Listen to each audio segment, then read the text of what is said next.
प्यारे बच्चों, आज का जो हमारा टॉपिक है वो है ब्रीथिंग। क्लास 7th में साइंस में है। तो ब्रीथिंग,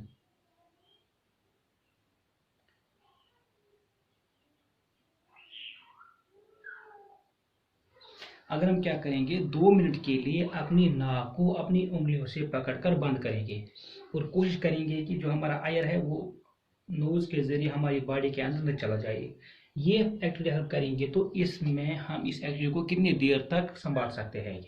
1-2 मिनट के बाद हमें ऐसे लगेगा कि जैसे हमें घुटन सी मास हो रही है। हम हाथ छोड़ेंगे और नाक से सांस लेना शुरू करेंगे। ऐसा क्यों होता है कि क्योंकि जो हमारी जो नोज होती है, इस हम क्या करते हैं, हम टेकिंग इन एयर, हम क्या करते हैं कि हम नोज के जरिए एयर अंदर ले जाते हैं, किसमें, बॉडी में। रिच इन ऑक्सीजन, जिसमें ऑक्सीजन ज्यादा होता है, rich in oxygen, and giving out air rich in carbon dioxide.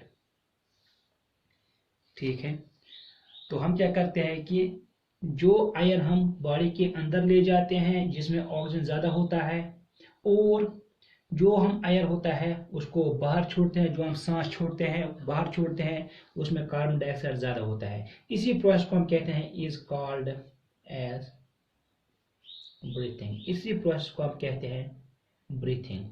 That means अगर हम अपनी नाक को बंद करेंगे तो वी कॉन्ट ब्रीथ, तो ये प्रोसेस नहीं हो जाएगी। तो इस प्रोसेस, जिस प्रोसेस में हम क्या करते हैं कि हम ऑक्सीजन रिच एयर अंदर ले जाते हैं बॉडी में, और फिर कार्बन डाइऑक्साइड रिच, जो अंदर कार्बन डाइऑक्साइड सेल में बनता है, जो हमने पिछले टॉपिक में पढ़ा है कि सेल्स में रेस्पिरेशन होती है, और रेस्पिरेशन के दौरान जो बाई प्रोडक्ट है वो कार्बन डाइऑक्साइड होता है। वो कार्बन डाइऑक्साइड हमारी बॉडी के लिए कोई भी कारगर चीज़ नहीं है, इसको हमें बाहर छोड़ना ही छोड़ना है। तो हम इसको ये हमारी सेल से लंग्स तक, फिर लंग्स से नोज या मुंह के जरिए हम इसको बाहर छोड़ते हैं, जिसको हम सांस छोड़ना कहते हैं। तो उसमें कार्बन डाइऑक्साइड ज़्यादा होता है। इसी प्रोसेस को हम taking in air rich in oxygen and giving out air rich in carbon dioxide is called breathing. तो ब्रीथिंग जो होती है, इट इज मेड ऑफ 2 सब प्रोसेस। इसमें 2 सब प्रोसेस होती है, 2 प्रोसेस होती है। क्या क्या? नंबर 1 इनहेलेशन, ये 2 स्टेप्स में होते हैं। पहला step inhalation. Inhalation means taking in air rich in oxygen, यानी एयर बॉडी में ले जाना जिसमें ऑक्सीजन की मिकदार ज्यादा हो। इस प्रोसेस को इनहेलेशन कहते हैं। Inhalation means taking in air rich in oxygen is called inhalation. दूसरा, इसमें जो दूसरी स्टेप होता है वो होता है एक्सहेलेशन। एक्सहेलेशन होता है EXHALATION, एक्सहेलेशन। ये प्रोसेस क्या है? Giving out oxygen from body, sorry, giving out air from body rich in carbon dioxide. इसमें कार्बन डाइऑक्साइड गैस ज़्यादा होता है, जो बॉडी के अंदर प्रोड्यूस हो उसको बाहर निकालना है। तो इसी प्रोसेस को हम कहते हैं carbon dioxide is called exhalation. तो इन 2 स्टेप्स में हमारी जो ब्रीथिंग है वो कंप्लीट होती है। तो breathing it is made of inhalation and exhalation. In 2 steps को मिलाकर जो नई प्रोसेस बनती है, जो प्रोसेस बनती है उसको ब्रीथिंग कहते हैं। तो ब्रीथिंग में हम क्या करते हैं कि एयर रिच ऑक्सीजन बॉडी के अंदर ले जाते हैं, और फिर कार्बन डाइऑक्साइड रिच एयर जो होता है वो लंग्स से फिर मुंह के जरिए बाहर निकालते हैं। तो ये जो ब्रीथिंग प्रोसेस है, it's a continuous process. It is a continuous process, ये हमेशा होती रहती है, continuous process. It takes place all the times, all, चाहे आप सोए हुए हो, चाहे आप जागे हुए हो, चाहे आप काम कर रहे हो, चाहे आप बैठे हुए हो, कहीं भी हो, it takes place all the times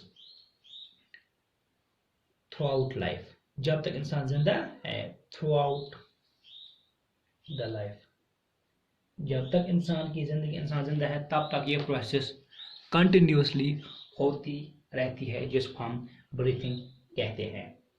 और तीसरा चीज है कि 1 मिनट में हम कितने ब्रीथ्स ले सकते हैं, लेकिन एक ब्रीथ कितनी होती है? वन ब्रीथ कितने के बराबर होती है?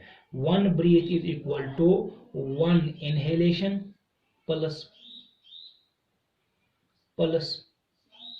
One exhalation. तो एक सांस अंदर लेना फिर एक सांस छोड़ना, इसको हम वन ब्रीथ कहते हैं। तो 1 मिनट में the number of breathes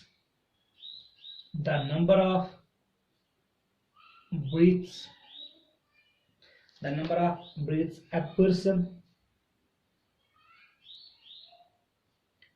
takes place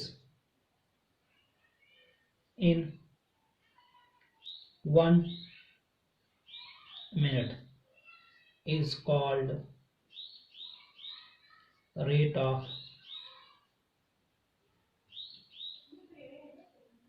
breathing. The number of times a person breathes in 1 minute or the number of breaths a person take place in 1 minute is called rate of breathing. Rate of breathing किसे कहते हैं कि 1 minute में इंसान कितने breathes ले सकता है, दैट में कितने टाइमर्स ब्रीथिंग कर सकता है, दैट में कितने timers one inhalation plus one exhalation, एक ब्रीथ होता है इतना कर सकता है। एक जो नॉर्मल कंडीशन होती है, normal person in normal conditions, normal person in normal condition, जब वो रेस्ट में होता है, ज्यादा फिजिकल वर्क नहीं करता है, इसकी जो ब्रीथिंग रेट होती है वो है 15 to 18 टाइम्स। ये ब्रीथिंग रेट किस पर डिपेंड करता है कि किसकी ब्रीथिंग रेट कितनी होगी, ये डिपेंड करता है कि वो किस कंडीशन में है। अगर उसकी फिजिकल वर्क ज्यादा है, अगर उसने for example A running person on a person which is doing a heavy physical work, उसकी ब्रीथिंग रेट ज्यादा होती है। ब्रीथिंग ज्यादा क्यों होती है? क्योंकि उसकी बॉडी को ज्यादा ऑक्सीजन की जरूरत होता है, बॉडी नीड्स मोर ऑक्सीजन। अगर बॉडी को ज्यादा ऑक्सीजन की जरूरत होती है तो उसको ब्रीथिंग रेट बढ़ानी पड़ती है। जो ब्रीथिंग रेट होती है उसकी ब्रीथिंग रेट इट इंक्रीजेस। अगर ये 15 to 18 15 to 18 टाइम्स पर मिनट नॉर्मल कंडीशन में होती है तो इस वक्त जब ये रनिंग करता है तो ये जोर से सांस लेता है, क्योंकि इसकी बॉडी को ज्यादा एनर्जी की जरूरत है। ज्यादा एनर्जी प्रोड्यूस करने के लिए उसको ज्यादा ऑक्सीजन की जरूरत है, और ज्यादा ऑक्सीजन तभी मिलेगा जब ये ब्रीथिंग की रेट इंक्रीज करेगा, जब ब्रीथिंग तेज होगी। तो इसका मतलब है कि ब्रीथिंग रेट उस वक्त डबल या ट्रिपल भी हो सकती है, 15 से 30 to 40 और 40 to 50 भी हो सकता है, ब्रीथिंग रेट इंक्रीज हो जाती है। तो इसीलिए जब इंसान कोई फिजिकल वर्क करता है, फिजिकल वर्क और रनिंग करता है, रनिंग, तो इसकी जो ब्रीथिंग होती है it is faster than normal. जब नॉर्मल कंडीशन होता है उससे ब्रीथिंग बहुत ज्यादा फास्ट होती है। तो आज का जो हमारा टॉपिक था वो था ब्रीथिंग। तो अब हम कल टॉपिक पढ़ेंगे हाउ डू वी ब्रीथ, हम ब्रीथ कैसे करते हैं।